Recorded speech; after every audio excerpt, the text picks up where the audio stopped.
Welcome to another episode of Dunn and Drew. I'm Drew. I'm Dunn.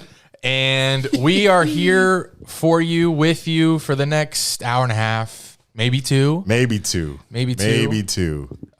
either at one time, if you're traveling for Christmas, you're going home.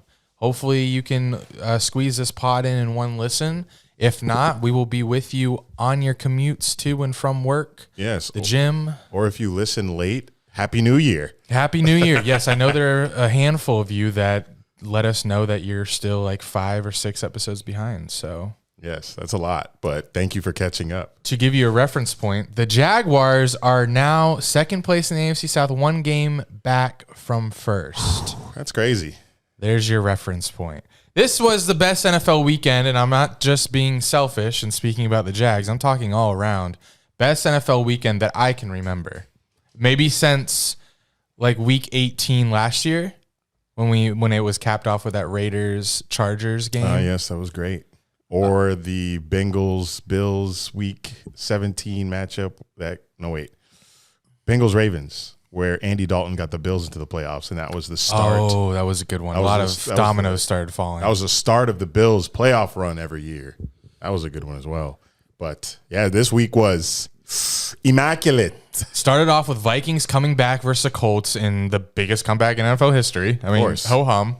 The winter wonderland atmosphere at the Bills-Dolphins game, that was beautiful. And the Bills Mafia, the shots of the crowd, was the slow-mo shots, replays. With the snow slowly falling. Give me all of that. Bengals come back versus the Bucks. Houston took the Chiefs to overtime. That was interesting. It's like they're teasing that they're good, but it's like we don't want to win, but we're here though. Now. We're here though. The ending of the Raiders-Patriots game that gave major butt fumble energy. And Trevor Lawrence and the Jags leading an epic 17-point comeback versus the Cowboys. 3 minutes left in the game. 3 minutes left in the third. 17 points down. And Trevor Lawrence does it again. We were rewatching that game right afterwards, and score said 10 points in the third quarter. I was like, how did we finish with 40? Crazy. Yeah, so got a lot to talk about. But first, here we go. Still won't grow up, I'm a grown-ass kid. Swear I should be locked up for stupid that I did, but I'm a champion. So I turn tragedy to triumph. Make music that's fire. Put my soul through the wire.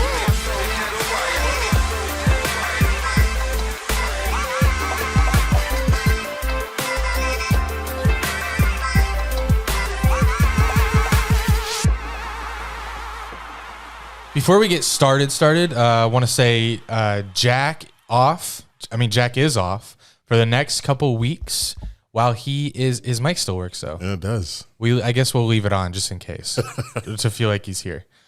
He's off for the next couple weeks because he's in Brazil of all places. I know, very random, for Christmas. Yes.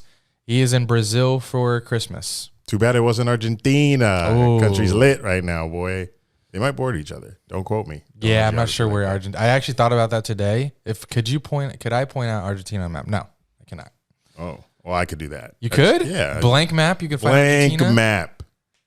It's a little sliver. No, that's Chile. Is it? Then maybe I couldn't. Because I thought a big one? I thought it was that skinny long one on the coast. That's Chile. Yeah, or Chile. Chile. Almost said South African. South America. Yeah, let me see. Argentina, would I be able to point this out? No. I did not know that was Argentina right there. Oof. It's basically the most southern. It's got a lot of land, but it's the southern part of South America. Pretty big though.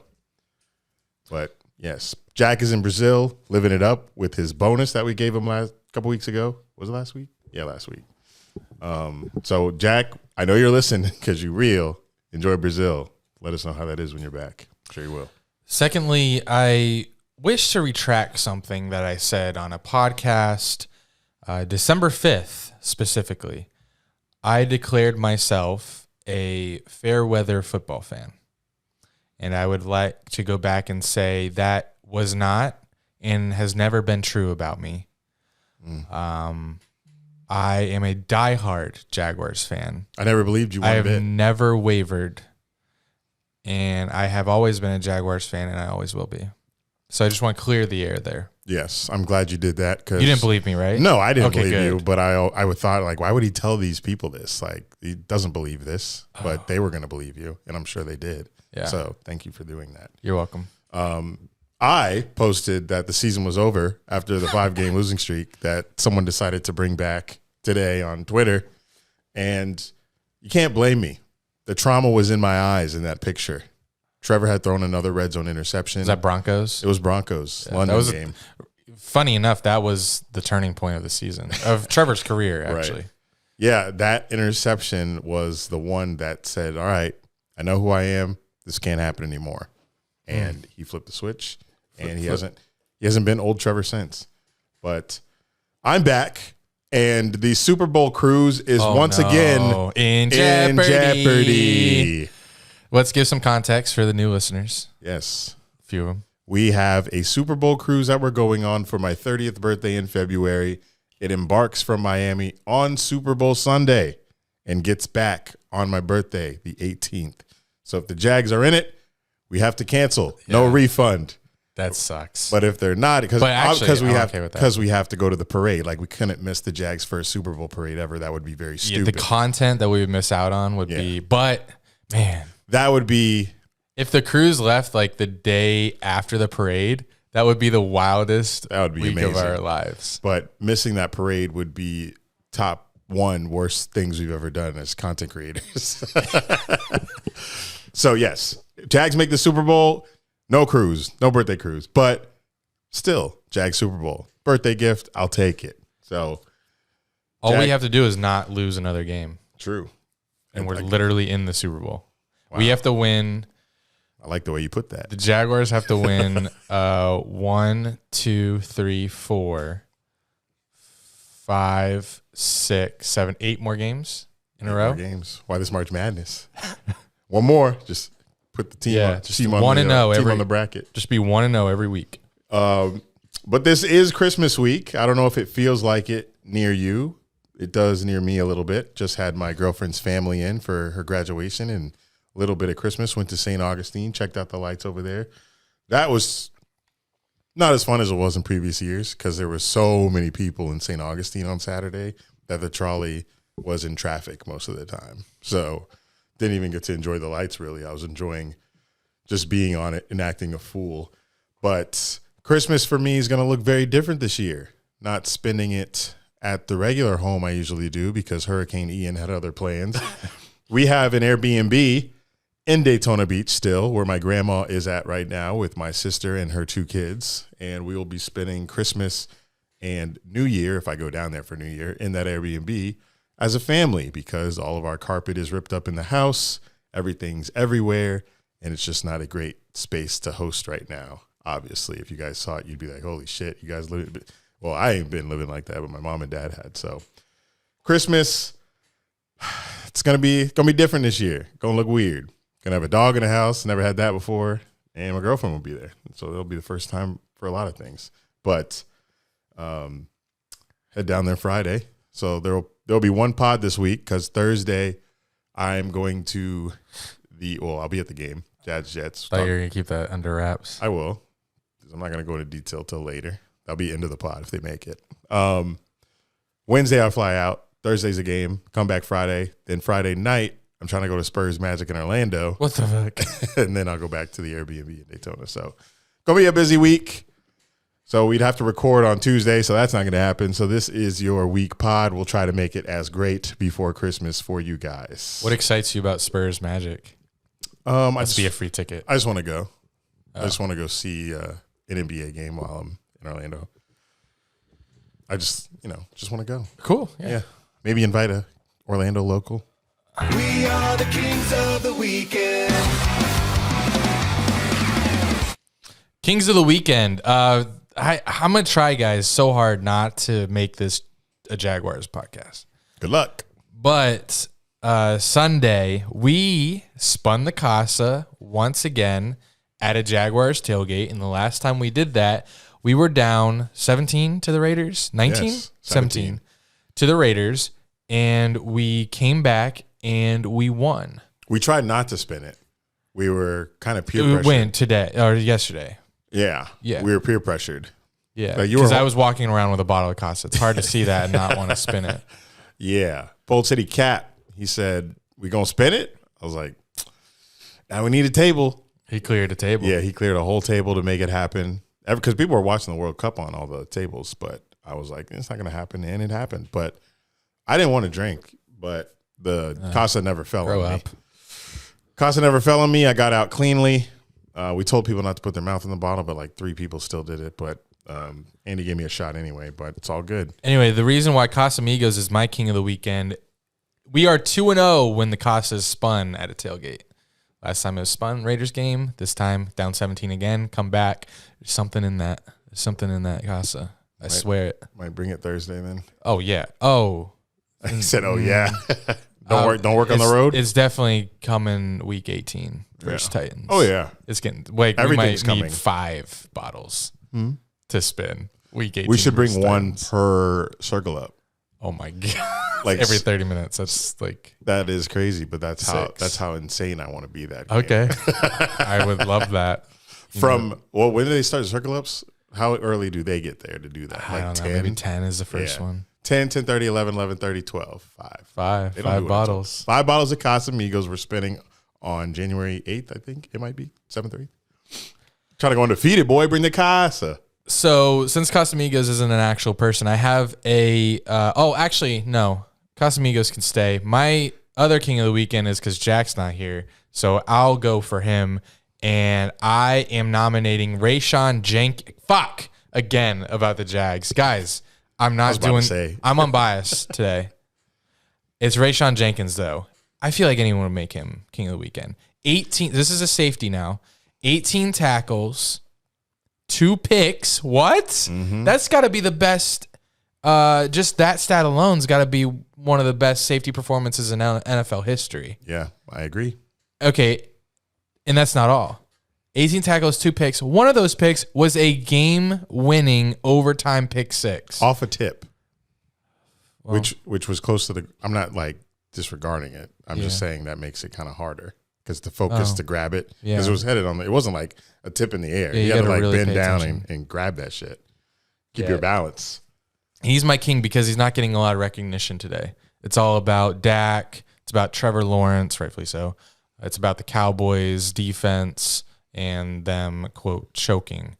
But Rayshawn Jenkins, he deserves all the respect. Even when the Jaguars posted their playoff, please vote our players into the playoffs like a few weeks ago to get votes in from fans. He wasn't on it, and he replied in the comments on the Instagram page. Yeah. Said something like LOL or something. That inspired this game, clearly. But I did watch First Take today because... I watched some clips. Oh, no, not First Take. I watched Undisputed. Yeah, so I watched First Steal. Take because they usually start every show with Cowboys. That's come on. Because Michael Irvin now, but even before him. Who are is it Michael Irvin and Stephen A? Mm-hmm. Oh. And Ryan Clark sometimes jumps on. Okay. And Dan Orlovsky. They bring them on. They're trying to steal NFL Live's talent for their show because it's been... But to your point about Rayshawn Jenkins, they do this segment with Michael Irvin called Top 5 Playmakers of the Weekend, and he put Rayshawn number 1. Whoa, really? Yeah. Hell yeah. He did. I take my statement back. I think he only did that because earlier in the show, Ryan Clark, who was a DB. Safety. Whoa, DB? Yeah. Okay. Yeah. Same thing. Yeah. Yeah. But early in the show, Ryan Clark was like, you better give some credit to Rayshawn Jenkins in your top five playmakers. So I think he influenced that a little bit. But did get some love by our brothers on First Take. Won't turn that show on again. But my king of the weekend goes to Lionel Messi, of course. No, go ahead. It's epic. Unfortunately, we had to. We saw bits and pieces of the World Cup. Now, I have been watching some World Cup matches. I do enjoy watching the World Cup. I don't watch any of the Premier League or any other soccer leagues. I do love the World Cup, though. The one soccer event I do like. So missing this entire game, wasn't a fan of that because this was one of the best World Cup matches ever. One of the best soccer matches ever. If not the best ever. We got Messi. We got Mbappe, who's like coming up, going to be the next Messi most likely. He has the most goals scored in World Cup in history. Who? Mbappe. And he's only 23. Yeah. And he did it in the last 2 World Cups, this one and 2018. Good Okay. math? Yeah. It's okay. Yes. Slow, a little slow. But congrats to Messi. I wanted Argentina to win, but I thought France was going to win. So happy, very happy for Messi, who hadn't won a World Cup yet. What does that mean? What? Like, why is that so important to players if it's not like it's not within their league? It's just like a world. It's like the Olympics. Mm-hmm. Why is the World Cup so? And why do people? Why do they have the World Cup if they have the Olympics? Like, Don't know. Same thing. But what was your question? Like, why is it so important to win? Yeah. It? Why is this like why did he need this to complete his legacy? I mean, I know why he needed to complete his legacy, but why?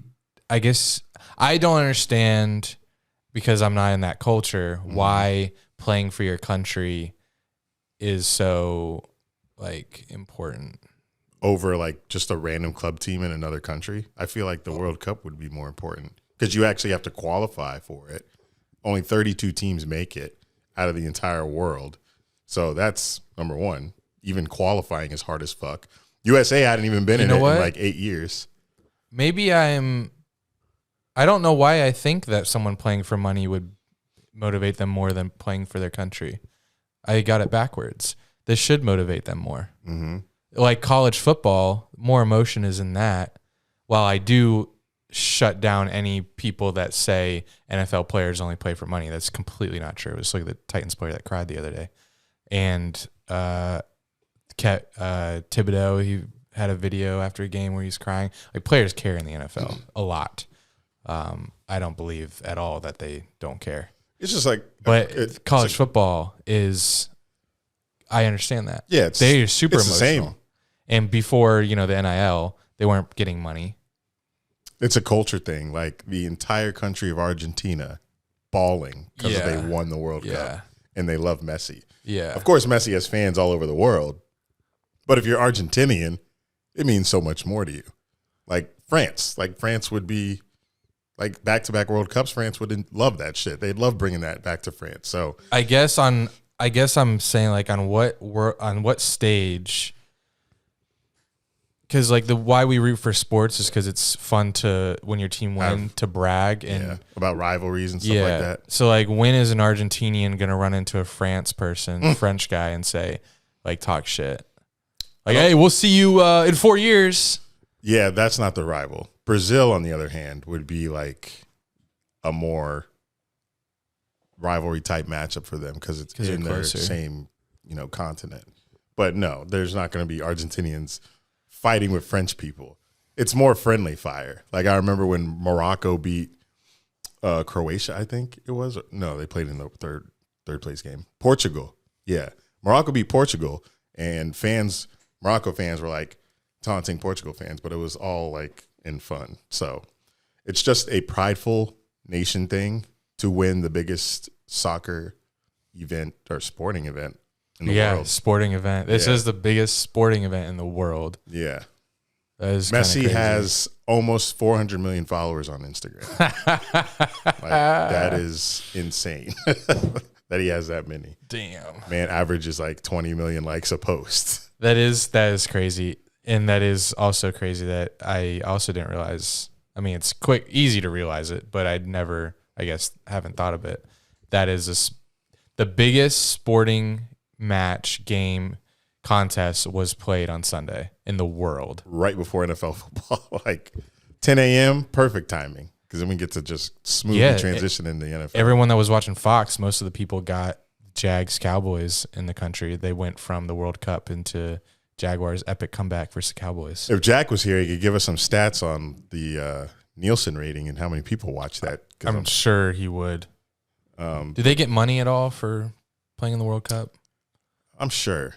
I'm sure there's some money. Do you know how much TV money they probably get? There's some sort of financial deal to play for your nation's team. But one thing I don't like about sports fans as a whole is, of course, some people are a fan of one guy versus another guy, instead of just being a fan of both equally, like LeBron versus Jordan type debates or whatever. Now Luka and Zion and John Morant. So people on Twitter were talking about Messi versus Mbappe because Mbappe is like the next best thing to come. It's like Brady versus Mahomes. Yeah, or Messi, Ronaldo, which is what it used to be. Like, we don't need to debate these guys. Like, Messi is like one of the greatest to ever play with his club at Barcelona. Now he's with PSG, I think, in France. And Who is Messi? Yeah, I think he's with a French. Oh, French that's team. funny. Because of the bread, Yeah. obviously. But just to see him play in this World Cup with his Argentinian brothers and finally win it, the biggest sporting event in the world, that's just amazing. I don't care. Mbappe won last time the World Cup played, so I just don't like. Obviously, they're not going to stop it, but I just hate when people try to compare two legends. Like, they're both legends in their own regard. Well, that's why Sports debate, yeah, that's whatever. There's no answer to it. It's just they're two great players. I don't think one is better than the other, unless you're going ESPN off wouldn't exist if we Unless had it you're- your way. unless you're going off accolades. But pure talent, they're both raw as fuck. Mbappe might pass Messi though, because he's doing it at 23 right now. Messi's almost 40, but that's 35, I think. Really. I think he's only 35. And he said he's not retiring because he wants to keep playing. Well, you see, never mind. It's probably not worth talking about. I saw like a rumor that the Miami MLS soccer team offered him a ridiculous amount of Miami? money. Yeah. Miami FC bringing Messi to the fucking U.S. Yeah, he's 35. And it would be like, yeah, it was stupid money.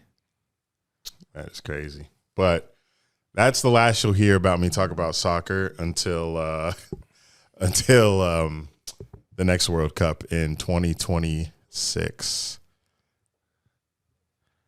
You did kind of promise that you wouldn't talk college football again, but I You're right. see that you have something in here. Oh, yes. I'm not going to talk about the bowl games, obviously, because I don't give a fuck. Not until the New York Six. But Deion Sanders, if he's playing, it's always going to be news. So his team, Jackson State, played in the Celebration Bowl. Don't say who. It's a bowl with the What? two best HBCU colleges in the MEAC and SWAC conferences, which are both HBCU conferences. So this is the second year in a row that Jackson State has played in it, and this is the second straight year that they've lost in it. And I was watching this. I forgot what it was, but it was the best thing that was on TV at the time. And they had this ridiculous catch as time expired to tie the game. It was the number one recruit in the nation. I think his name's Travis Hunter. He caught it a touchdown. They go to overtime, and Jackson State could have won this game or tied. I forget the situation because it was like a while ago. It might have been like Thursday or Friday, but feels like the only white guy on the team dropped a touchdown that would have like won or tied them the game. Oh, that's the guy he was consoling after in the locker room. And I started making jokes about that. But yeah, then Deion Sanders was like consoling him after the game, and I was like, he don't give a fuck. He's just doing that because the camera's on. He definitely was back home talking about, fuck this white boy. He not coming to Colorado. Yeah. There ain't no way in hell. I just thought it was funny because Deion Sanders just be doing that shit. But back home. What do you think those moments are sincere with the camera following him around everywhere? No. Because you saw him talking to his team too, where he was like crying. I didn't see that. He was crying, like choking up, but not one tear dropped. Oh, really? During his speech. I was looking for one, but I didn't see one. I'm just wondering whether it's sincere. No, I think he is perfecting the reality actor, but he's a very good coach. But he's also a great actor. I think some of his emotions are sincere, but I don't think all of them are. I think he had a good time at Jackson State with his players, but I don't think it's as emotional because he's bringing a lot of them to Colorado, including his son, Travis Hunter, most likely. We know. He's coming. Yeah, he's coming. So I think he was like probably much more pissed than he was sad at that game because he could have gone out undefeated, but that one little drop ruined it. All right, everybody, NFL time. You've waited patiently, and we're here. We need a update. Do we have an update I know this was Jack's job. Have we been able to compensate for his departure? Yeah, he updated it. Oh, he updated. Oh my gosh, look at him working off the clock. Yeah, I checked while I was on your couch. He only didn't do the Sunday Night Football game, so I added that in here. But Jack, man, he got this Excel sheet with all of our picks in it, and he has week 16, week 17, week 18 already filled out with all the teams. I'm not sure what episode he's coming back, but he did that for us. Did he do any? Oh, never mind. Go ahead. Anyway, what would you like to hear first? Your record, my record, group record? I want to hear standings. How we did individually this week.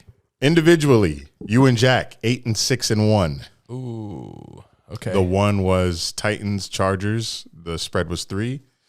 Game finished 3. Okay. And I finished 6-8-1. Yes. So I have back-to-back losing records. I should be at least tied with you. What's our overall? According to this standings here, you're up 3 games. Oh my God. I don't know how that's possible, but it is what it is. It says you're 102-97. Oh my God, everyone. And 5. I'm 101-98-5. How does that make me 3 games back? 102-97, and I'm 101-98. I just think he didn't update that. Maybe we should put this on hold until he comes back. I just think he didn't update the games back because the formula in here is for the win-loss record, not for the games back. He just manually types in games back. Okay. So you're in the lead by a game. Fuck. That's fine. I'm in the lead. And Jack is 98-101. Oh, the pro, so-called. So he's a couple games back. So you have taken a lead. And that's big because now I pick first every time. And you guys You've been doing it anyway. I know. Now you guys kind of will play off what I pick. So that'll be interesting. Yeah. I'm going to double check him, though, to see if he did this right. But I don't remember what I could just cross-check it. But anyway, that's the standings currently. We'll go with that till I check it. But you have the lead right now. Awesome. Congrats. Thank you. So now let's review the games from the weekend. When did they start? I think we had Thursday night and then 3 Saturday night games. Was 49ers Seahawks? Yes, 49ers Seahawks. That was Thursday night game. I knew that my fantasy matchup was over. I'm in the semifinals in our Dunn and Drew league, but I got cooked. And I knew it was over. No Dalvin. Because Thursday night, Kittle and McCaffrey both had 25 points. Fuck. And when you get 50 dropped on you on Thursday night, there's no worse feeling. You're gutted. It's over. It's a wrap. I got absolutely crushed. No competition whatsoever. Didn't make it to the final this year. What a waste of a season. I know you had such a good season. ETN fucking sucked. Oh my God. I was fucking 100 yards. I was on a roll, man. I was on a roll, and it just all comes crashing down because ugly boy is stacked. Tell me his team again. He had Pat Mahomes, Keenan Allen, Tyreek Hill, Christian McCaffrey, George Kittle, Chris Godwin, who had 22. Sanders only had 1, but everybody else had 30 and 20. So Denver D had 10 points, and then his kicker had 7. So he cooked me by 30 points, and he is now in the championship next week versus Hunter and Gooch. Really? Below 500, which is crazy. Wow. They overtook a team from somebody who won an entry into our league but dropped all of his players because he didn't win a trade or something. Like a trade didn't go through, and he got mad and dropped all his players and gave his team away.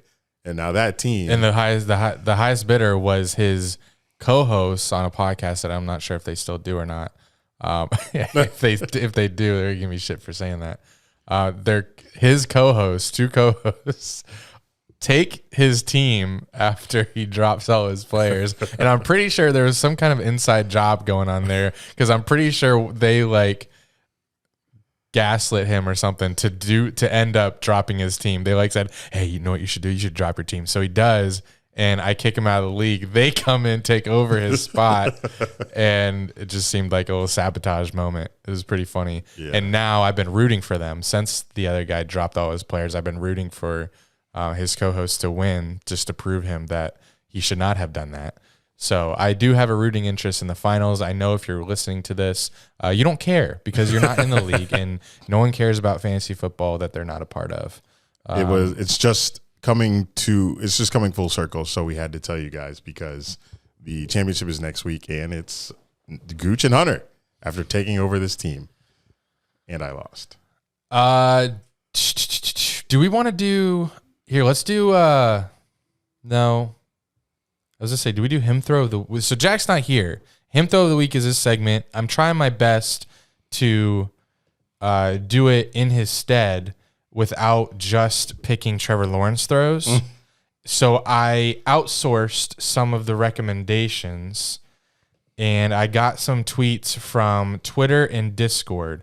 Now, this isn't going to be the same operation where I show clips and we react to them, but I do want to talk about them. Oh, that's funny. I do want to talk about it because people that watched the games will know what I'm referring to. So, him throw of the week. Before we get into the rest of the games on Sunday, Saturday and Sunday, let's see what people had to say about him throws of the week. I have Hunter, who recommended a him run of the week by Davis Mills. I watched it. It was not that impressive. Was he joking or was he serious? He said he's serious. Mills' touchdown run was pretty. All he did was, he ran in. It's not like he evaded anyone. Like Justin Fields. You see Justin Fields run? Yeah, I think he stepped out. Yeah, he did. He stepped out. But fuck. But my God, that was a him run. Yeah, that's a him run against the Eagles. Holy shit. Yeah, that was insane. He has like at least one of those every week. I'd like to see passing highlights though. I mean, he's doing better than Lamar did running. Or am I capping? I don't know. Probably on pace, about the same. Just in style points. That's what I'm talking about. Oh, here's a funny entry. Conester 69 on Discord nominated Jacoby Myers' pass to Chandler Jones to win the game. That was a dime. It was. And then the stiff arm. We'll get into that. Someone said, see, I unless you guys provide more context, this is going to be tough. Tristan said, I think this is like the most vague answer. I think I said yesterday Zach Wilson had a nice throw. Thanks. Thanks. Do you have a link, Tristan? Guys, you need to be better than that. Colton suggested Goff to Brock Wright. That does nothing for me. Links would be nice. I just know that was the game-winning one for the Lions. It was like a 48-yarder. Oh, Goff. But okay. I don't know what the throw was. I just know that was a touchdown. Flamingo Ad Boy suggested Herbert to Mike Williams before the game-clinching field goal. Saw that one. We saw that. That was nice. That was really nice. And me and Eric were watching, obviously, with rooting interest there, rooting for the Chargers to beat the Titans, and Herbert did it. See, if Jack was here, I'm sure he would pick or try not to pick Trevor and Herbert, but it's going to be hard because Trevor and Herbert are going to have throws like that every week, I feel like. This is back-to-back weeks where Trevor had multiple throws to choose from. Yeah. When we get to him, I'll let you know. I think we probably will land on the same ones.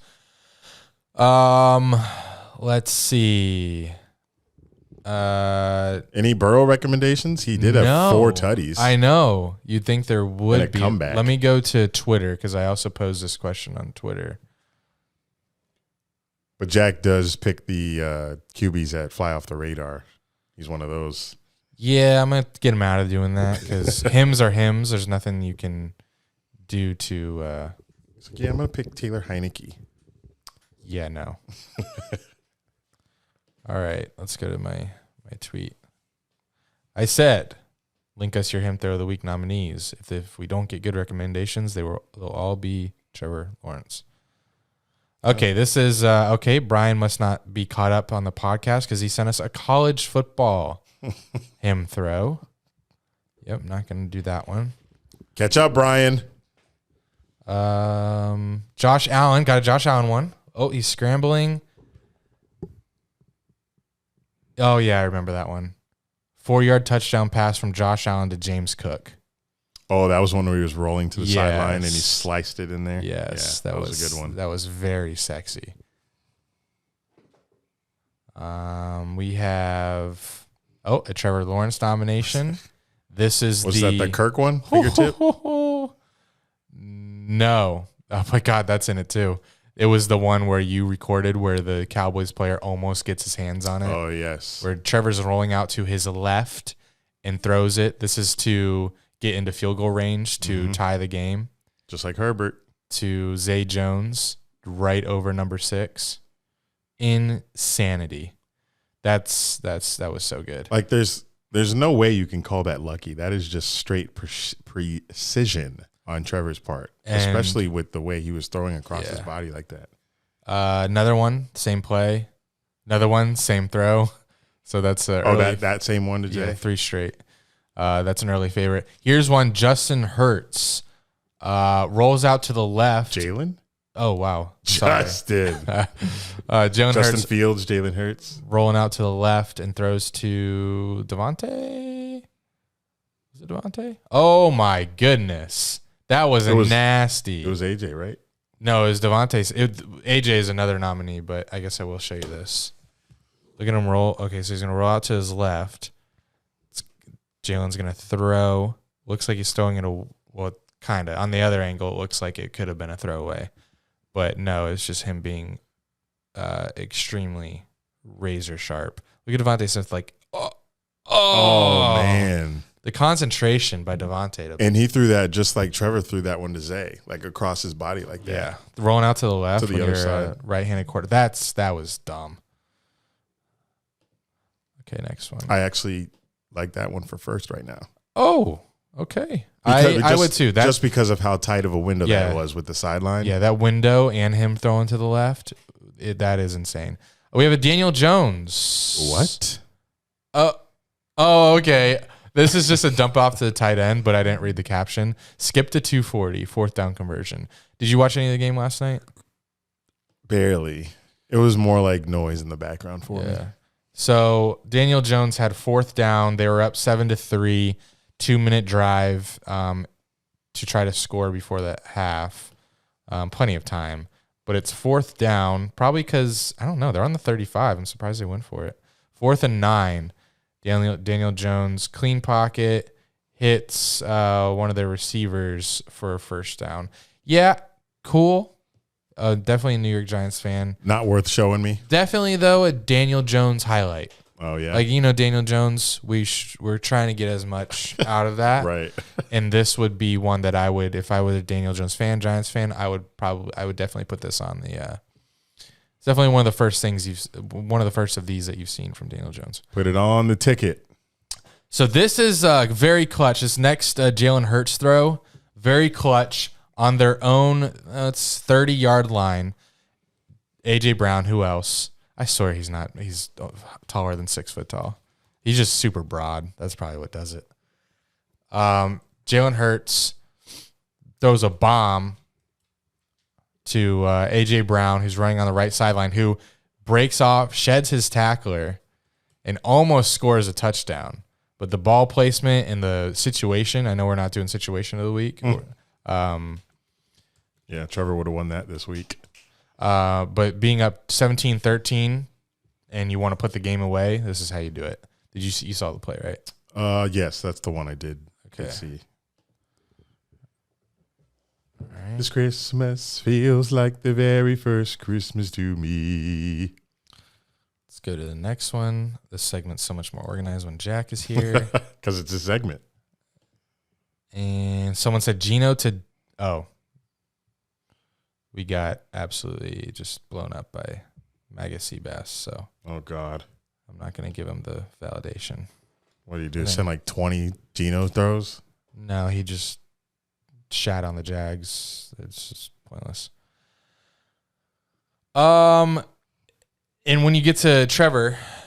I was going to say, what throws did they send besides the... It's just the Zay one. The Zay one. But that's it. the Zay bomb, when Trevor's rolling out to his right, to cut the lead down. I think we're down 10-27. Mm-hmm. That made it 17-27. Trevor rolls out to his right, and while he's running to the right, throws a bomb to Zay for 59 yards. Then we have the Zay that we already reviewed. And then there's Christian Kirk one, the fingertip one.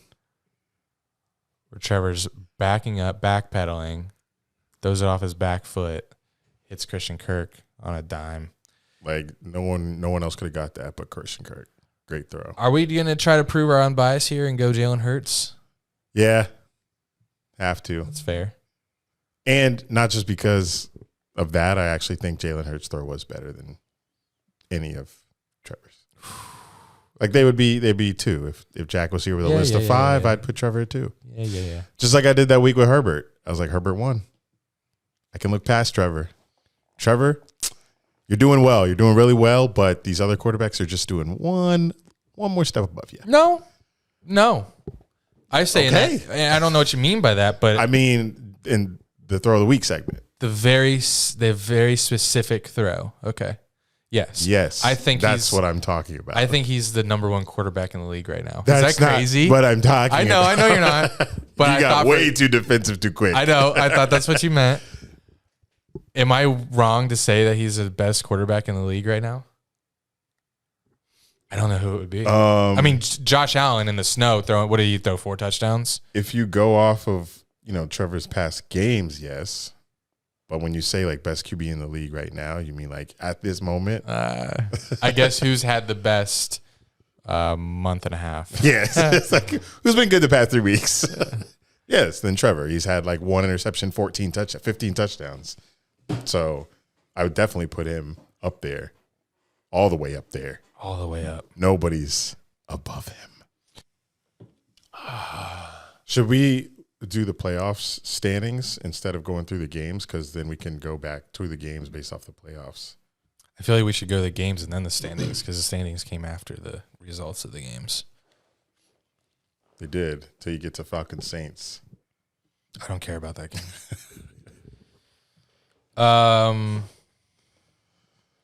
Start with the Colts Vikings comeback game. Did you watch like all the games Saturday? Saturday I was doing so many house chores and ran a couple errands, which included getting a haircut, going to the mall, which was absolutely packed. I bet. Which I'm glad. I'm glad malls are packed. I know it's holiday season, and I think the game started about the time I was at the mall. And I was watching the score, obviously, and I was like, what the hell is going on? 17-0 Colts? What the fuck? And I get home, start doing chores, outdoor chores, indoor chores. Didn't even turn the game on. I was like, I'm not, why? It'd be nice to have background noise. Yeah. But I didn't even do that because I was like. You probably had music on instead. Yeah. And then I saw, were they even up 33-0? At halftime. 33-0 halftime. So no way I'm even touching that game. I'll wait for the second one, which was what? Browns, Ravens. Which was also awful. And then I saw like 33, whatever, 7. Yeah. 33-14. Started creeping back slowly. Yeah. And then I saw people saying, even Jack in our group chat saying, wow, the Vikings are going to win. Watch. I was like, bro, stop. It's this deficit. Like, no one's come back from this ever. Not that I knew that stat. Yeah. But I knew that coming back from that, like, there's just not enough time. The Colts scoring 33 in one half there shouldn't have been enough time. No. Which is why losing 33-0, Jeff Saturday should be canned immediately. Yeah. Like, how do you – we could have finished that game. I think I could have. Yeah. I think I could have. I would have just kept running the ball the rest of the game. Like, why am I going to throw it all? What more do I need to do if I'm up 33-0? You can kneel it, I assume. Maybe. You're up 33-0 at halftime. You didn't need to do anything more the second half. 2 quarters of football, you give up 36 points. That's insane to me. So, yeah, when I saw that the game was it when it was tied? Or maybe they're down a field goal? I turned it on. And then I saw overtime. Went to overtime, right? Yeah. Yeah. And then I saw the game-winning kick by Greg Joseph. FAU. Really? Yeah. What? You guys just produced the most random good players. Well, he was ass when he first came to the league, but he's good now, I guess. But he was missing kicks left and right when he was on the Browns, and he's been on. This is like his 4th team, but happy for the guy. But what does it say about the Vikings giving up 33 points to the Colts, but managing to come back from it? I think Kirk's just trying to like slowly exercising his demons. Like he knows everyone was watching. It was 1 p.m., so you'd think that it's a good Kirk that's going to play, but then you got to remember it's the only game on. Yeah, and it's Saturday too. But no Jeff. He it took him a minute, but I think he's good to go. He's just getting it out of his system for the playoffs. I guess Everyone's gonna be watching. I think they locked up the division, which is awesome. Go back to our season predictions. Vikings are definitely up there, definitely winning the division. We had Vikings 13-4. They are 11-3. That is probably the only one we might be. I know about. I can't wait to go review our game picks, our season picks. We did have Niners in there too, and so Brock Purdy is carrying us a little bit. I think we were bullish on the Eagles. We were. Eagles were 13-4 as well. Oh, how do we know? How do we know Jalen was going to be that nice? Those were our top 2 seeds, Eagles, Vikings. I know Jack has it written somewhere. Bro. We did. It was Philly and Eagles, or Philly and Vikings 1 and 2. We're nice. We are. That's all we're nice with. After that game, Ravens, Browns, no one cares. And then going back to Colts, Vikings, I was watching the first half in awe of how the Colts were doing this. Like every time the Colts or the Vikings touched the ball, they did something wrong. So I ended up turning it off midway through the second quarter and watching the Jackson State game. So the Jackson State game was on Saturday. I couldn't remember what day, but I turned this game off, and then I ended up going to St. Augustine. So I missed the rest of the game, which pissed about. Missed the World Cup, missed this comeback, missing all these fucking games. But props to Vikings fans. Good comeback win. Biggest in NFL history. Yeah, Ravens, Browns. I know I picked the Ravens. I think we did all around. Yeah. No, Jack changed his to Browns. Fucker. And then after that, Dolphins, Bills, which was what kind of talked about a little bit earlier, the Winter Wonderland game. That was just magical atmosphere. Now, it was kind of disappointing because we saw the pictures before the game, how it looked like you weren't even going to be able to get in the stadium because of all the snow. Mm-hmm. And yeah, it looked like a scene out of The Shining. And then the game starts, and there's not a drop of snow in the sky. I was so disappointed. The field was clean, no snow falling, but then the storm starts hitting, snow starts coming down, and by the end of the game, they had to clear a kicking, right? Was it the game where they cleared the ground for the kicker to kick the game-winning field goal. I caught this game right before the Bills tied it. So as the snow started to fall, like a little bit before the snow started to fall, that's when I caught this game. So I caught it at the perfect time to watch. I'm sure the first 3 quarters were amazing if you saw them, but I caught this game 3rd and goal. Josh Allen, touchdown to Dawson Knox, tie game, and then I see the snow start falling, and Buffalo put together this drive to go win the game, and it was just a beautiful sight to see. So I'm glad I caught that one. Was that on purpose? What? Beautiful sight to see. That's a Christmas song, right? That's not the song. That's not a Christmas song? Beautiful sight to see? What the fuck song is that? Beautiful sight to see. Winter Wonderland is a song, but it's not. I think you're trying to put those words in a beat. Okay, sorry. Beautiful sight to see. Beautiful sight to see. No, I don't know what song. Sorry. No. Yeah, I'm Christmas song God. Yeah. Tua, 17 of 30, 234, 2 touchdowns. Mostert had a day. Mostert is our boy, New Smyrna. 17 carries, 136. Sheesh. You know, Tua has the most Pro Bowl votes right now. I don't get it. Are Dolphins fans just out here? How? Is it fan voting? Yeah, that's the fan voting results right now. Well, even then, I don't know how that happened then. Right? That's crazy. Guess Tua has... Maybe it's because he had that concussion that he came back from and he's playing well. I don't know. Maybe fans appreciate that. Is that's not I enough for you? I have no idea why he's leading. Maybe people have Tyreek Hill on their fantasy team. I don't know.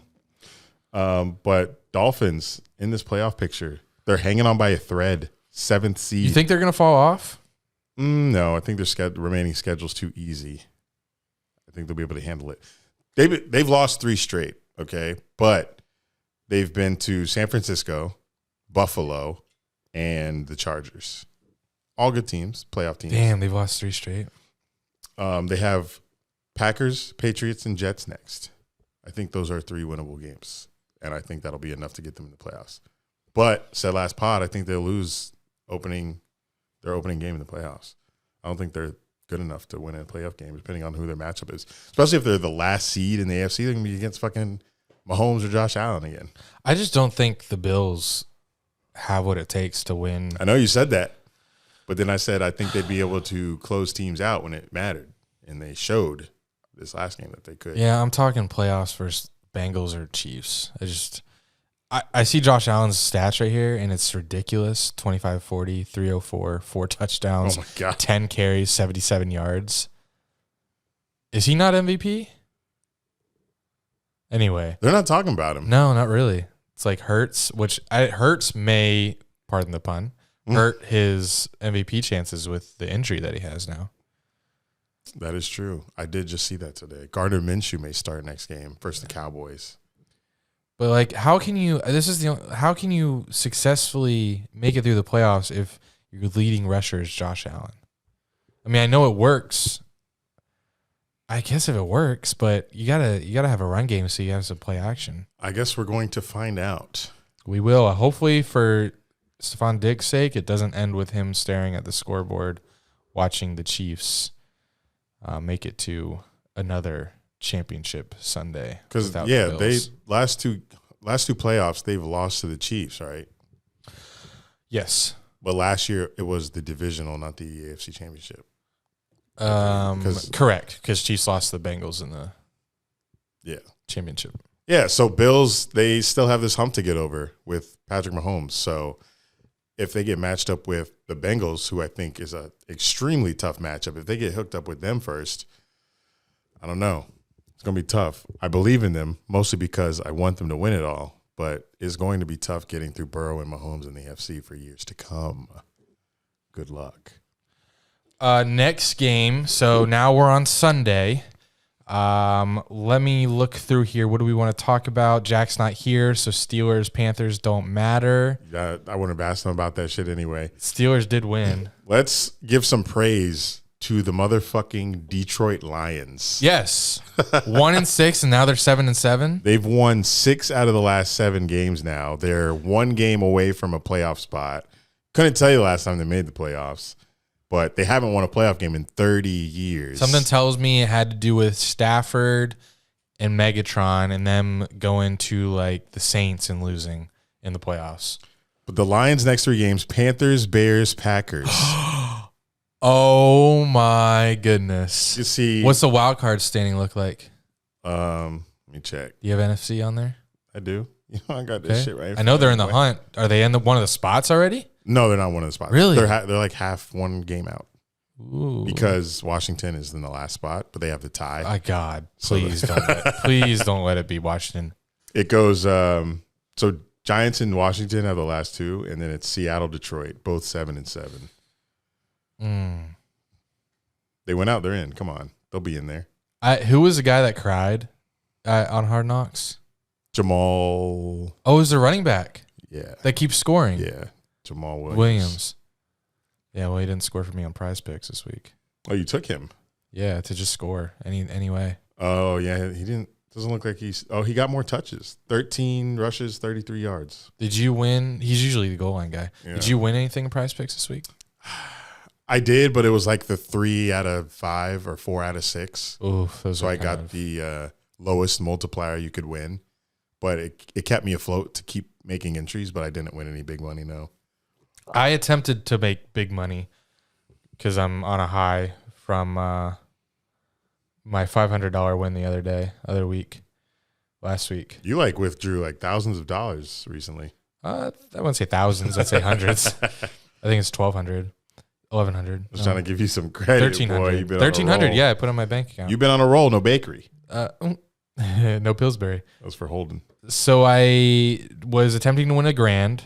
I had Taysom Hill to throw more than 0.5 passing yards. That was a good one. I should have did that. He got 80. He threw his first throw was a touchdown. What? I'm pretty sure. Like his first throw was a touchdown. Damn. I don't know how he does that every time. It's like, oh, let's throw him out here one play. It's a touchdown every time. I'm always on my kicker grind. I got Evan McPherson to make more than one field goal. He made 2. Yeah, I took that. I fucked up with Greg Zuerlein, Jets kicker. I should have known. You got to take good offenses. That's the key. Good offenses and good kickers. Because it's always 1.5. But not good offenses that are too good. Like I saw Chiefs kicker at 1.5. I didn't want to do that. I thought the Chiefs were, every time they got on the other side of the field, they're going to score a touchdown. So I didn't want to do that. I was wrong. But Bengals, like they score a ton of touchdowns. You're right, but they were also playing Bucks. Not that they're good, because they're not this year. I don't know what I was thinking. But it worked. Tony Pollard, I said I just want to score. I didn't want him to score, but I thought he was going to score. So did I. It was at 0.5. He could have had a passing touchdown, rushing touchdown, receiving touchdown. But it was like Zeke had more carries that game. It felt like Zeke had the touchdown. I was torn between who I was going to do, and I went with Pollard because I thought Pollard was going to eat. Every time I saw them rush the ball, it was Zeke with it. Mahomes, I went more than 2.5 touchdowns. That's a lot. So and he hit it. Oh, 3. he did. Oh, and I lost. I didn't win any money. Okay, I need to stop doing the 6-pick entries.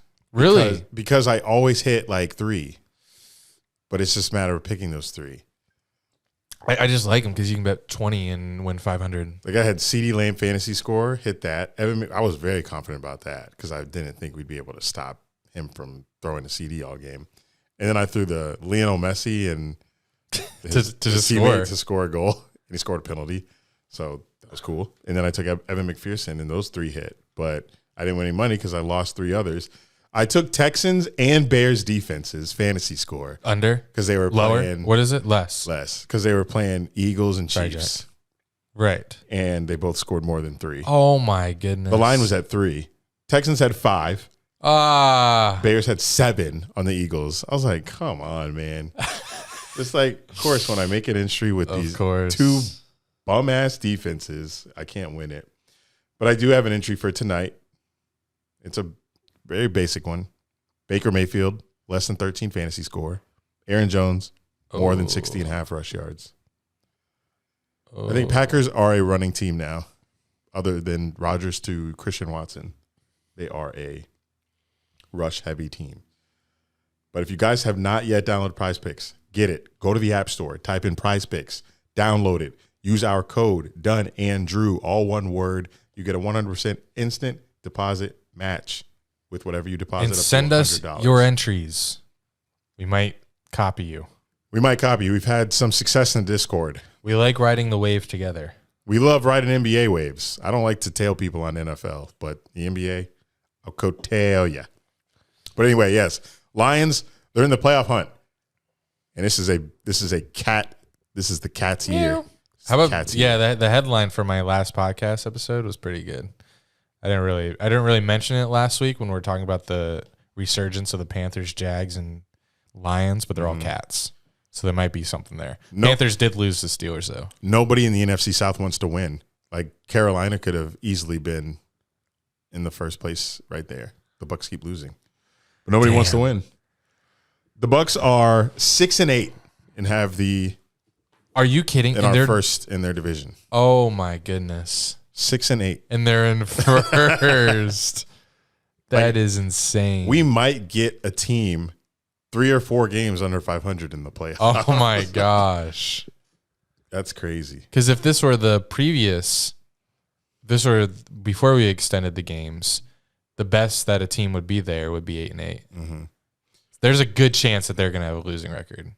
Was it the Seahawks that were 7-9 that got in that one year? I think it was Cowboys. What? They were what? 7-9. No. I was thinking about that. I was thinking about what you're talking about. And I don't know why Cowboys came to my mind. Yeah, I don't know either. I think you're wrong. I might be.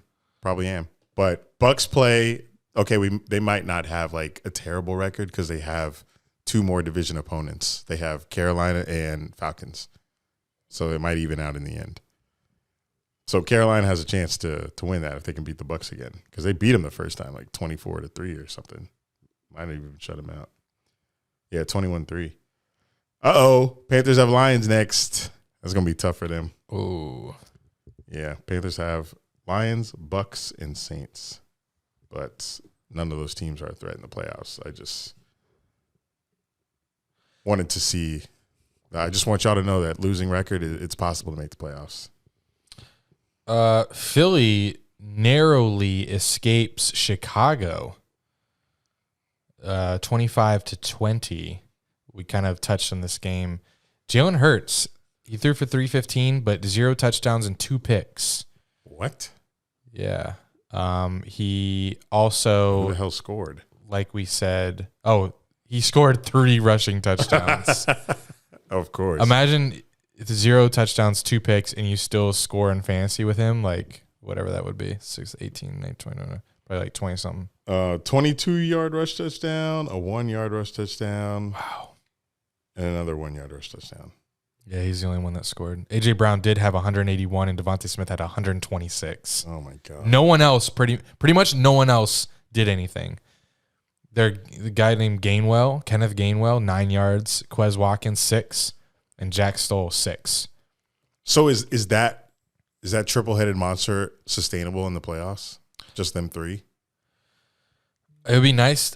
I think it is, just because the NFC's not too strong. Correct. It would be nice to have Goddard. He's coming back. Oh, is he? Yeah. Good. They didn't bring him back this week. He was designated to return, but they just didn't want to, which makes sense. Save him for playoffs, but he is coming back. They'll have him. But Can Cowboys? So they're playing on Christmas Eve. Philly's 13-1. They're not going to have Jalen Hurts. You saying Cowboys win the division? No, I don't think Cowboys can win the division, right? No. So Eagles. But the Eagles do want the 1 seed because only one team gets a bye. Correct. You're going to really want that. Yeah. Cowboys 3 games back from the Eagles. It's not happening. 13-1. Wow.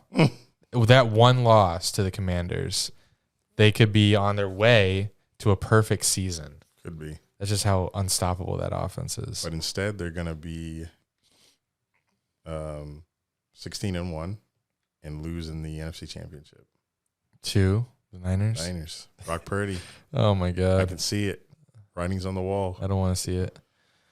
Brock Purdy in the Super Bowl? Yikes. Versus Trevor? That'd be crazy. All right. So give me your breakdown of so we did the breakdown on our video for our YouTube channel, our other YouTube channel. But any after lingering thoughts about Jags, Cowboys coming? Now I think I said this already. Half the stadium, maybe I'll give them 45% were Cowboys fans. That's low. I know. I think when I see literally when we were out there at the house and I saw the fans walking to the stadium, it was all Cowboys jerseys. Mm-hmm. Like I was waiting for our friends to walk by. It was just see Cowboys, Cowboys. It was tough. It was a tough scene. Maybe I'm being generous. At worst, I think it was 50-50, which sucks. But there are a few factors. Florida's a great place for away fans to visit. Number 2, the Cowboys, if there are Cowboys fans in anywhere in that area, Northeast Florida, South Georgia, they're going. West Florida, the Cowboys haven't played in our stadium in over 10 years. So they probably haven't seen the Cowboys play in person. So that brought a lot out. And the Cowboys have a good record. So a lot of things played into it. And Jaguars fans, I think a lot of us still have PTSD, so a lot were quick to sell their ticket, especially if they're getting 3 times the amount that they paid for it. Yeah, because that's probably the biggest factor is the resales. The money. Yeah. The money that you can earn with the Cowboys coming in. But there were several Jags fans who have season tickets that said, "Fuck that, I'm going to this game." Including one of my friends, Kelly. I know he doesn't listen, but he came up to us while we were out there tailgating. He said he has season tickets, lives in Jacksonville, but he doesn't go to the games often. But he wanted to go to this one because he's like, the way we've been playing, and we're playing the Cowboys. He's like, we got a chance today. And boy, was he right. Because when he was looking me in my eyes, he was like, we could win this game. You know that, right? And when people are saying that and just happy about it, because I'm negative as fuck going into Sundays, as y'all hear, as I don't pick the Jags to win any week. I was like, yeah, we can win it, but I don't think we're gonna. That's my mindset going into the game. I'm like, yes, we can win it. Like we've beaten good teams this season, but I just don't see it happening, was what I was telling him. But he was so confident that it was going to be a dub. And I would like to get on that end of the mental fandom and then it actually work out for me, because it usually doesn't when I'm like, oh, we're going to win this shit. And we lose. You can see it in my pick records on the Jags. This podcast, I'm always like, yeah, we're winning this game. We lose. Oh, we're going to lose this game. We win. So I just don't want to pick Jags games anymore because I'm wrong every time. I'm just going to go into the game and be like, let's see what happens. And boy, did we see what happened this game. Motherfucking, we thought it was over because that's just who we are. With 21-10 halftime, like Dak was doing whatever the fuck he wanted in the first half. Almost had a perfect passer rating, had 2 touchdowns. He had maybe 1 incompletion in the first half. It looked exactly how I was afraid it was going to look for their offense. I was like, I'm a genius. Picked CeeDee Lamb fantasy score more. I knew this was happening. And then second half comes, and we're a completely different team. And we had some good things happen to us. We had some bad things happen to us, like losing Cam Robinson for the year. That might hurt. We had the fumble. It was a roller coaster almost. We had the fumble by Trevor where it's like, damn, he did it again. Cost us the game late in the game. But nope, we get the ball back somehow. We're different. He's different now. Like that doesn't – well, I know in the previous instances we didn't have a chance to get the ball back. But, yeah, the D gave us a chance. Actually, the Cowboys gave us a chance to get the ball back because they threw the ball on third down, which was wild. Like everything – like to win these types of game, everything has to like kind of so many things fall into place for you. Like the 3 timeouts that we still had at the end of the game, that was a factor in winning. The Cowboys throwing it deep on third down to get a pass interference call, most likely, that was a factor. We got the ball back. Everything had to go right, and it's just so improbable. So the fact that you even win that game on the way we did, on a pick 6 off a tip, that like blew my fucking mind. Because when the Jags didn't score in overtime, immediately my mind is like, we're losing. All they need is a field goal. And it's 3rd down and 3. Like they had a very good play, the first play out of their drive on overtime. So I'm like, yeah, they're going to go down easy on us. But then the pick 6 just happens out of nowhere. Like you're not expecting the game to end on a defensive touchdown on that 3rd down. That's not what you expect to happen. That's what makes it. I expected the Cowboys to march down and kick a field goal. Exactly. That's exactly what we expected. So the fact that it was just a pick 6 taken back for 6. Cowboys fans were so happy. They were so ready to win that game. They were. So just watching Rayshon Jenkins take that shit back, running down the field, the waves of emotion just run through you. It's like this is happening in this moment. This is crazy. This is insane. All you can do is turn and shout because you can't fucking believe it. I was watching that shit at home, and all I could do was yell. That's all I could do. Most emotion that I've ever given in public in a long time. I was like walking up and down the aisle or the top of running, walking, whatever. Just like, you gotta be let's go. Holy shit, let's go. High-fiving everybody in your sight. A lot of Cowboys fans, so no. Oh. Yeah. Damn. Just an amazing game, just an amazing comeback again. And we got another game that we hadn't seen before. A win against a supposedly good defense. This game had everything. Everything. The comeback, the clutch plays, the overtime win, defensive pick 6. This is the craziest game I've ever been to. How can it not be? A crazier game. The closest that you could come would be Chargers Jags 2017. Oh. Not this year. Chargers Jags 2017. That's when we went to, was it overtime? Remember Bouye had that pick from Phillip Rivers? This was in L.A., right? Or was it here? No, it was here. 2017. Damn, I had season tickets and I don't remember that shit. Bouye had a pick versus Phillip Rivers at the end. I drink too much. We beat them. Memory trash. I remember the Seahawks game. I remember that one. Yeah. Andy could tell you games from 2009. I'd be like, what the fuck? But I think it's just kind of crazy that this is the craziest game even if I wasn't there, craziest game I think I've ever seen. Yeah. I wasn't there. Play. So I'll tell you, it was crazy as fuck. I haven't seen this shit in my life, I don't think. With the implications that it has on the season as well. It was an all-around, all-timer for me. And no, I don't have FOMO for not being in the stands. Because if the season plays out how we want it to, there is better to come. Maybe not this style win, but just winning in general. If we're playing the Titans week 18 here in Jacksonville for the division, that's going to the emotions are going to top this Cowboys game. Just like this one topped the Ravens game that the Jags fans saw here. And we beat Lamar Jackson and them. This one topped that one. Titans will top this one. Maybe not in the way we win, but definitely clinch the playoffs. Oh, my God. Host the game. I'll be there. No FOMO will even have to come because I'm going to be in them stands acting a fool. So I hope it happens. But Jets this week. I feel like this is a movie. I feel like it's inevitable. Like we're going to – the fate's on our side. We low-key living in a movie right now. We're living in our Jags movie because these past 3 weeks, this curse bullshit has started. I think it started from like Lions game. Maybe Chiefs game. Because we played Chiefs, we lose. I go to Lions, we lose. After we have that amazing win against the Ravens, I go to Lions, we lose. Then we have these back-to-back wins against the Titans, who we hadn't beat since 2013 in Nashville. And then Cowboys come to town. Everyone writes us off. Vegas only gave them 4.5 points, though. But everyone writes us off against Cowboys. We win that shit. Here we are.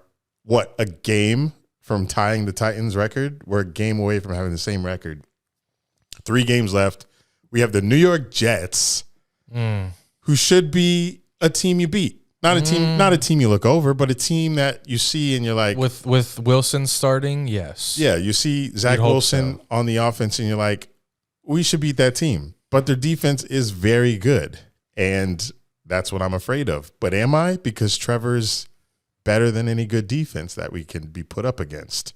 Now that what I've seen these past several weeks, I think I think it's hard. It will be hard for Trevor to regress from what he's been doing so far. I think he's hit a new level in his career. He's playing out of his fucking mind, and I don't think that just goes away. I think he's on his way, man. It's just like when Burrow, Josh Allen, and Mahomes and Herbert, they play every week. They don't generally have bad games ever, do they? They always are putting stats up. I think Trevor is heading there. We're watching it happen in real time. If you see his stats since week 9, he's been amazing. And we're about to see this every week. It's going to be great. So I think we're going to beat the Jets. I will be picking us to win. I will be there. And I can't wait to finally see a road win and for everyone to shut the fuck up. There's that confidence that you want. Good job. It's supposed to rain, though. Comes back and bites you. Rain or snow, I think. Better snow. If it's rain in December in New York, how? Yeah, it's going to be awful if that happens. But, oh, that's Friday. Thunderstorm Friday. But, yeah, it says rain, 80% chance. The low is 31. That will be miserable. If it's another cold, rainy game, I'm going to be pissed. But we come home with a Jets dub. It's going to be we're 1 win away from the Titans week 18 game. 1 win away. And that win it would be against the Texans, who we haven't beaten. 9 tries. Another record that needs to be broken. I'm more scared about that game than That's all the Jags have been doing this season, though, is breaking bad streaks. True. So there's more to come. Very true. Moving on to that ending on the Patriots-Raiders game, the craziest ending in a football game, not in terms of, I don't know what in terms of, like, holy shit, that quarterback just did that. No, this was like, what the fuck? Why did they do that? Especially a Bill Belichick team. This was like a SportsCenter not top 10 type of finish. Yeah, when you're tied, it was tied 24-24. When you're tied like that, you don't do laterals. You get to overtime because laterals give you a chance. And the reason why, we're watching, I'm always like, man, I wish they'd do the little lateral play. Just try to. I know it's tied, but this is why you don't, because the first time it happens, Chandler Jones. I don't know. It's not a pick. I guess it's a fumble recovery. It's a fumble recovery, I guess. Picks it up, and poor Mac Jones is his first guy in sight and gives him the deadliest stiff arm that I've seen in the NFL history. No, that was the easiest stiff arm Chandler Jones could have did. But it's the nastiest one. Mac Jones was like already on the ground, like he was giving up his body, like not even attempting to tackle this man. He's just trying to trip him with his body. Yeah, he was just trying to like make him fall or something. It was a pretty pathetic attempt by Mac Jones. He stuffed his helmet into the ground and just walked over him. Like I can't blame Mac Jones here. It's definitely not his fault. Obviously, like the lateral shit should have never happened. How you throw it right to Chandler Jones? You threw a dime to him. He barely had to jump. Him throw of the week. And the last player between him and the end zone is Mac fucking Jones, one of the most like awkward looking quarterbacks on the field when he runs, and he just like half-assed tried to tackle him. He got pushed his ass into the ground. It wasn't even like aggressive. He just kind of like slipped to the ground, and it was just so pathetic. And I just felt so bad for the guy because what a way to lose, man. Like it's not even your fault, and you just go down and you become the joke because you're on the highlight reel getting stuffed into the ground by Chandler Jones. But Raiders fans needed that just for a sliver of excitement because their season has been pathetic. Trying to see if what Bill Belichick had to say. I don't think I saw any press conference highlights. I did see somebody like typed it out on Twitter. They asked Bill Belichick, why didn't you attempt a Hail Mary? I saw that, and he said because Mac can't throw that far. We couldn't throw it that far. But like, why did you do the lateral? I'm sure he didn't tell them to do that. That was just what they decided to do. No, that they don't do that. If they did that without his permission, they would not be on their team today. There's no chance that wasn't his call, in my opinion. Yep, since he came back versus the Bucks, Giants beat the Commanders. Did you see that crazy sequence at the end with, I think it was Terry, one of the receivers was trying to check with the ref, say, hey, am I good? The ref like seems to signal like yes. Then right when the Commanders snap the ball on like the 2-yard line, ref throws the flag immediately, calls him for formation penalty because the receiver was covering the offensive lineman. Even though the receiver tried, when the play starts, receivers are always looking to the ref. Am I good? Yeah. Well, he does it. Referee doesn't say anything, or he like nods in approval, gets his hand on the flag, like some snitch shit. Right. Gets his hand on the flag. They snap it. He throws a flag on that receiver for being formation violation or whatever they call it. Did they say anything about it post game? Like the refs or the league? If Jack was here, he'd probably know, but I didn't check. That's kind of fucked. So I did it cost them the game at all, or yes, that was for they didn't score. Yeah, they would have had to score and get a 2-point conversion, but I think it's Terry. So 17. There he is. He's gonna check with the ref. Looks like the ref's not telling him no or anything. I mean, I don't know how you looked at him. Then he throws it. I don't know. Are refs supposed to? I've never seen a situation where a receiver looks at the ref. The ref pointed at him and nodded. Oh, yeah? Yeah. I missed that. I've never really seen a situation where a receiver looks at the ref and the ref says, no, move. So I don't know if it's the ref's job to say, no, you're lined up wrong. I've never seen a ref do that. Yeah. Are they allowed to do that? I don't think that would even happen. They can't be allowed to line up the That receivers. seems illegal. Yeah. But it was just bad visual the way the referee looked like he gave approval to Terry. Yeah.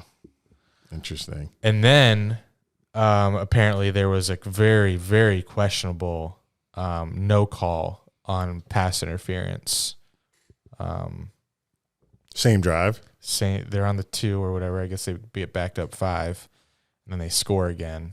They score again, or they didn't score because the Giants tackled the guy before he caught the ball, and no flag was thrown. So Commanders fans are upset that they think the game was stolen. See, these are the types of losses that would irk me. Because at least we're like losing or winning games because of us. If it was ref related, that comes though once we get good. We have to be prepared for that. Yeah, Like I'm not. Like I tweeted during the game Sunday. I was like, I don't know if my heart can take being relevant every year, because this is so nerve wracking. And the better we are every year, the more close games we'll be in. Like the AFC Championship one. Oh my God! Like Miles Jack, the questionable PI call down the field on Bouye. Those types of games are going to drive me insane because you have absolutely no control and you're just going to have one emotion from it, anger, and there's nothing you can do about it. Oh, you can tweet the NFL? Yeah, that's it. At NFL. People do that, like, hey, fix your refs. And I'm like, it sucks because no one as important is ever going to see that tweet. No, not at all. But it's coming. I'm coming. It's coming. It is. Because blowing out a team every game just doesn't happen. It just doesn't happen. Is there anything else NFL related we have to do? Gonna have to earn these wins. The Titans lost and helped our chances. Yes. I don't even know if we have Titans fans that listen. But if we do, fuck you. This is so Titans 7-7 right now, 4th seed. So gross. No one wants to see them in the playoffs. Like if you're a football fan, do you want to see Tannehill? Do you want to see Josh Allen, Tua, Patrick Mahomes, Justin Herbert, Joe Burrow, Lamar Jackson, and Ryan Tannehill? Imagine this lineup. Josh Allen, Tua, Mahomes, Herbert, Burrow, Lamar, Trevor. Ooh, that's all the top. That's the whole top. All the top quarterbacks in the AFC. That's why I feel like this is a movie. This is supposed to happen. They could rig it for us. For us or against us? For us. For us. Please do. Like, I'm for it. Yeah. Throw those flags, those questionable flags. Now on the other side, we got Hurts, Heineke, Cousins, Daniel Jones, Purdy, Dak, and Brady. One side of that aisle is a lot different than the other. But yeah, that's some NFL talk. Hopefully it holds you over till next week. It should. I hope it does. Big game Thursday. Big game Thursday. I will go. Jets, I think, are favored by 1, so they're giving the Jags a point. And I will go with Jags. That's crazy. Like they made us favorites earlier in the year, back on a losing streak, but they can't give us a favorite versus the Jets. If Zach Wilson is, I think we were home versus the Giants. Doesn't matter. We were home versus those other games we were favored. Yeah, they tend to give. Well, Giants outnumbered us in the stands, so technically not really home. Only home geographically, but not audience-wise. This still counts. Thursday, there will be, if we win, there will be videos galore. hopefully there's good content to shoot, depending on weather. Like Philly game, I couldn't record anything because can't take my phone out in the rain. My phone would get soaked, obviously, and stop working, and my hands were frozen. So if there's rain, there won't be as many videos, but I'll try to get some post-game reaction stuff up after the game if we win, because that will be a 3-game winning streak, and we have not had one since. Oh my God. Who knows? 17 probably. I'm sure the stat will come up, as they always do. Someone out there in the media world finds a stat that we come on here and say that's been broken. So looking forward to hopefully winning 3 straight. I'd love to see WWW. It's been a while. Every game right now is playoffs for the Jags, but none bigger than what could potentially be Week 18 versus the Titans that may get flexed to a primetime game. I mean, it will. It will if it's for the division. That's what they do.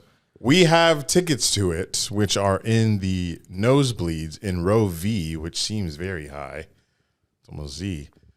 I believe me and Andy are very comfortable sitting in it for the game. Will we make it there? I don't know.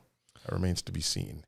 So speaking of playoff atmosphere at TIAA Bank Field, we had Steven in our podcast topics channel on Discord ask you to give a refresher on the fight that you were in at the Bills playoff game in 2017.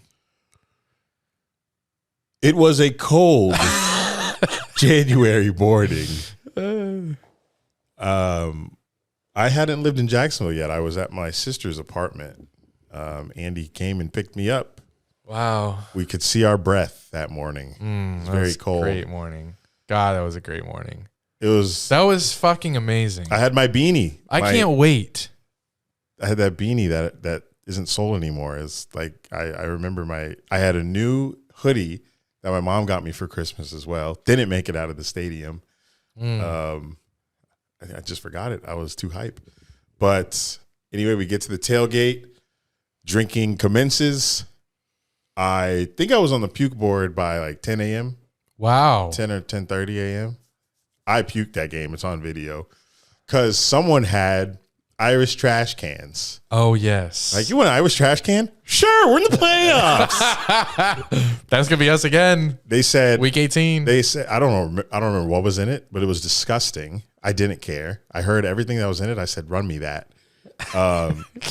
So they said, you have to chug it. You can't sip it. There's a lot of drinks out there. You have to chug or it's going to be gross. So I said, bet. I'm not good at chugging drinks, but I'm going to chug it.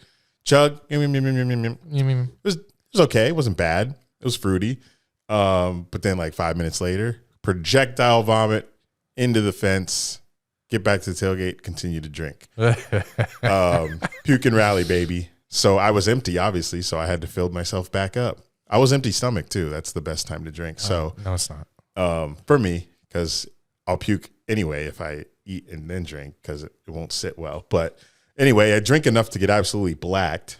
Get into the stadium. It's all a blur. But pregame, I was running to each section in the stadium, telling everybody to stand up.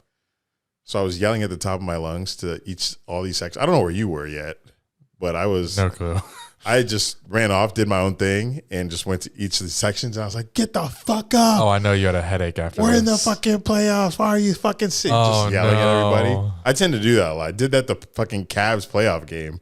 I was wearing a LeBron jersey, and people were sitting. I was like, stand up, you. I'm not even a Cavs fan. I'm like, stand the fuck up. But I like people standing up. It's electric. So one Bills fan didn't like my energy. So I forget what he said. But he comes down to me, and we're just talking shit to each other. And I think I don't ever push anybody first. So he had to have, like, pushed me or something first. But I was so drunk. Okay, this is what I remember from it. I remember falling because I was so drunk I didn't have my balance. And I fell over one of the chairs, like just like going through the aisles, like talking shit. So I fell over one of the chairs. I was on my back, and that's when he rushed me when I fell. And that's when he was on top of me. That's when all the Jags fans started coming in, and that's when the picture took place. So it looks like he's beating my ass. So this is before the game started? Yes. My This is God. pregame. Players warming up and shit. So I was on my back from falling. Gotta secure that. Why does that happen? So I was on my back from falling over the chairs. He comes on top of me. I'm not going to punch this man. Right. Yeah. I grab his tiny little hands. So if you look at the picture. I thought you were going to say titties. No. I grab his titties. If you see the picture, I'm grabbing his wrists, and my hand just looks massive on this guy's tiny little hands because I didn't want my face to get hit. So I just grabbed his hand so he couldn't hit me with anything. The best he could have done was spit on me or knee me in the balls or something. But Or came on you. that too. But all the Jags fans pulled him off. He got kicked out. Oh, I got to stay. bro, he probably came in from freaking Buffalo. Yeah. I incited the riot, but I got to stay, which is rare. I'm usually on the opposite end of that. But the picture tells more words than it was worth. And that's the... Yeah, it didn't do you justice. It didn't. It obviously looks like he got you to the ground. It But does. you allegedly tripped. Yes, I did. In my drunken stupor. Love that phrase. Don't call me JK, buddy. But yes, that I will never forget that game. I'll never forget that moment. I will never forget being that fucking drunk because I want to experience that again on January 7th or 8th against the Titans. Because we'll sorry, we'll get to do it back-to-back games because Andy said it would be like hosting 2 playoff games. Yeah, because if it's Jags Titans for the playoffs, that's literally a playoff game, win or go home. And then if we win, you get another one the next week, win or go home. So be prepared, and it's home, so we're gonna be there. And how frightening is it that we have to contain Derrick Henry to get to the playoffs? Yeah, I'm kind of nervous because he had a pretty big run on us the first time. We just managed to score more points, but like I said, I'd rather our Derrick Henry be a quarterback, and he is. Yeah, so we're not there yet. We're at Jets right now, but if we get there, oh my God, it's gonna be great. I'm hoping we get there because it helps the channel tremendously.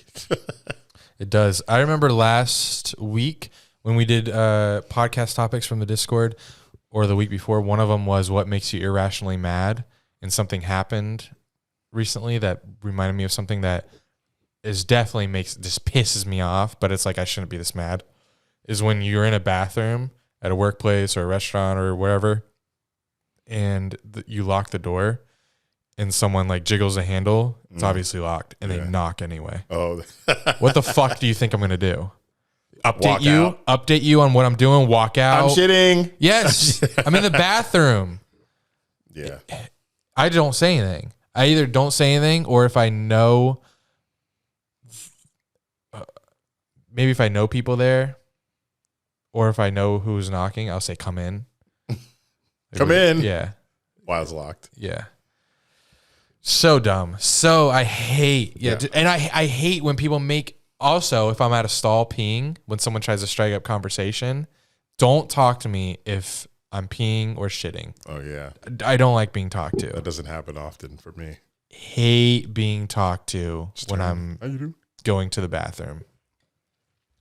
I was trying to, in St. Augustine, I knocked on a locked door. I was trying to remember if I jiggled the lock first. I don't think Why I did. not? Why not jiggle the lock before? Jiggle the handle before. Because some people don't lock the door. That's their fault. I know, but I don't want to open the door and someone like shitting. I'd rather that than knock and have an awkward. What did they say? I'm in here. What do you like? What would you say? Knock, knock, knock. I just let it happen. You don't say anything. No. So why would you knock? That's just my first reaction, just to knock, because I put my ear to the door after. That gives. I don't want people to. Shame on you. I'm sorry. I don't want someone put me on the spot when I'm shitting. Don't make me respond to you just because you don't want to jiggle a handle. I don't want to walk in on somebody. So 'Cause you people put it don't on lock them. the door. So then you put it on them. Lock the door. Some people don't. So I'm protecting That's their fault. I'm protecting myself. From what you could see? Because it was happened on the flight on Ethiopian Airlines. Nobody locked the door, and people would just be opening it. And this old lady was like pissing, and she got walked in on the door because she didn't lock the door. That's her fault. Like so many people forgot to lock the door. I don't know if that's a culture thing, but I always lock that shit. But yeah, it's very strange that multiple people didn't lock the door. When they went to it was the a lot. A lot of people didn't lock it, but a lot of people didn't knock either. They're like you. They like to just open it first. Good. So yeah, I'm a knocker. Maybe I'll do better for Andy. I'll start jiggling handles. Jiggle me. I'll jiggle your cock. Okay. I got scammed at $150 while searching for Cowboys Jags tickets. I found a man. Yes, I will explain.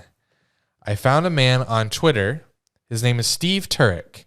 The banner on Twitter is an older, maybe 50s, maybe early 60s, standing with his two children and a wife. Looks like classic American family. Profile picture is him and his family petting an elephant. Hashtag stay home. It could save lives. Bio is husband, father, dad, lifelong Democrat. Never forget January 6, 2021. Right now, his hashtag in his bio is Cowboy Nation. The location, Dallas, Texas. Last Thursday, it was hashtag Duval. Location, Jacksonville, Florida. Jacksonville Beach, rather. Oh, yeah. He responded to a tweet saying, I have 4 tickets for sale for Jags Cowboys game, row, section, whatever, row, whatever. And he did hashtag Cowboys, hashtag Jaguars. So I responded. I said, would you take, he's selling them for $200 each. I said, would you take $150 for a Jags fan? Because I looked at his profile first. I was like, oh, member since 2012? All these tweets that match what his bio says about being a Democrat, all about Trump and masks and vaccinations. So I was like, all right, this guy seems legit and is a dad in Jacksonville Beach who's selling his tickets. I should have known when we were DMing, though, when he said he dropped some kind of modern lingo, like it was an abbreviation. Maybe it was like FR for real. Mm-hmm. I should have known then that it wasn't this old man. But it's my fault too, because he said, all right, I'll give them to you, send them to you on Ticketmaster. What's your email? I gave him my email. Then he said, do you have Zelle? I said, yeah, I have Zelle. And then he gave me the account, different name. It's like something like Melissa Stark or something. Mm-hmm. And gave me the phone number for it, because that's how you can give someone your Zelle account. So I pay him $150. And Zelle, when I was going through it, Zelle asked me like 5 times, are you sure? Oh, really? Do you know this person? And I just was so thirsty for tickets at that price. It was a good section at that price. I should have known then too. So I just went through with it. And then I messaged them saying, hey, I sent the money. Did you get it? They said, no, I'm still waiting for it. I haven't seen it. And time goes by, hour goes by. Hey, just checking in. Did you get it? No. What's your number again? Or what's your username? I give it to them. Don't hear from them. And then they stop replying to me. And I search Zelle, find out that if this transaction says completed, then it is in the user's account. So he's obviously lying. And Zelle is instant. Okay. Then I report him on Zelle. I report it as a scam, and I should be getting my money back in like 10 days. But I knew what this person was up to kind of after it happened. I was like, you know what? It was just a theory at the time. I bet this person preys on high-profiled games, changes their account to look like they're a resident, innocent resident, probably uses the same guy, Steve Turek, and then just changes their bio, puts the team hashtag in there, changes their location, and just tries to scam people that way. Just changes his location to different high-profile games. And he found this one and got me. And hopefully they reverse it on him. Because now it looks like he's trying to get somebody for Dallas Eagles game. Oh, yeah, he is. He's already tweeted. Yeah. So my conversation today, I was trying to just waste his time. Mm-hmm. I said, hey, I'm looking for Cowboys tickets, Eagles tickets. And then I said, I actually need 8 tickets, willing to pay $150 each. He said, I have just 4, which was very modest of him. Yeah. Surprised he didn't want to go for all 8. I said, yeah, that's fine. How much total? He said 600. Is this on a different account or still? I did it on same our Dunn and Drew. Oh, okay. He blocked me on really? my personal Of course account. He did. Yeah, after it went through. I gave him Dunn and Drew at Gmail. He said, okay, do you have Zelle? I said, yes. He gave me the Zelle information, a different Zelle name. Different one? Different name. The fuck? Yeah. Several. Yeah. Because if you're like calling it a scam to Zelle, then they probably like block that Hopefully. email or something. So just keep making new ones. So this person's name is Steve Turek. He gave me a Zelle account name of Kennedy Wynn. I said, I thought this is Steve Turek. Who is Kennedy? He said, yeah, I'm having trouble with my Zelle, so I had to make use of my colleague's account. Would send tickets once payment is confirmed. Zelle is in minutes. I said, okay, I wanted to get him on the pod tonight. Mm-hmm. I said, okay, I get nervous sending money before transactions, so can I call you tonight before sending the money when I get home from work? I just want to confirm that you're real. He said, yes, I am real. But never okayed the phone call. Right. Because I wanted to just pretend that I wanted the tickets on Dunn and Drew, then say, fuck you, bitch. I wasted your time. Go to hell. That'd be odd for a scammer to be like, yeah, you call me. Yeah, it would be. I was trying because like he has $600 in the balance. Right. Yeah. Yeah, sure, you can call me. Yeah. Hey. Hello. Just kidding. Yikes. No, for real, that probably is. He's probably. Yeah, I mean, every time I watch the scamming videos on YouTube where people do this, they like play dumb, like an old person to get these people. It's always people in the Middle East or like India. Yeah, preying on like old Americans. You hosted your own catfish episode. I wanted him to come through with the call so bad, but yeah, I figured it out. I ain't no dummy. Well, I was a dummy, but I was a desperate dummy. How much are you scared about the ticket prices for the playoff game if we go? I'll pay whatever. I would too, right? Because I'd assume we'd lose, so it's not like actually it wouldn't matter anyway. It's not like we're gonna host two. If we get to the playoffs, could we host two? No, our record won't be good enough.